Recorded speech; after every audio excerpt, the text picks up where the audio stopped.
والله እንምላችሁ በቃ ማለት ካለ የበለጠ ምንም ነገር የለም በቃ والله እኔ አሁን ማለት ከዚህ በፊት የሀበሻ መድኃኒት ወስጄ ነበር والله እንምላችሁ የሀበሻ መድኃኒት ቅጠሉ ተጨምቆ والله እንምላችሁ በታፋዬ ሲሰጠኝ ነበር والله ያንን ከተወጋሁኝ በኋላ እንምላችሁ والله መነሳት መቀመጥ አልችልም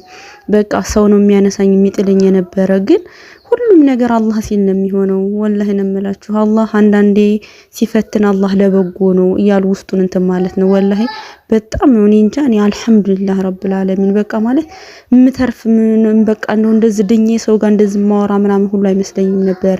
አልহামዱሊላህ ረብል ዓለሚን እና ያንን መርፌ ሁሉ እንደዛው እየተወጋው እስከ 8 መርፌ ድረስ ተወግቻለሁ እንደተመላለሽ እየተመላለስኩኝ ማለት ነው እና በሳምንት እየሄድኩ ነው የምወጋው ያንን መርፌ በታፋይ ነው የሚሰጠኝ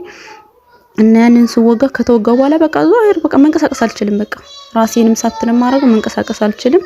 ያው ዘመዶች ናቸው ያነሱ የጣሉ እንትን የሚሉኝ ግን አልহামዱሊላህ ዛሬ አላህ ደረሰልኝ እናንተን አላህ በማስተዋወቁ ነው አልহামዱሊላህ ረብል ዓለሚን እዚህ ቦታ እንድገባ ያደረገኝ አልহামዱሊላህ እናንተንም ዱንያ ሄራችሁን አላህ ያሳምርላችሁ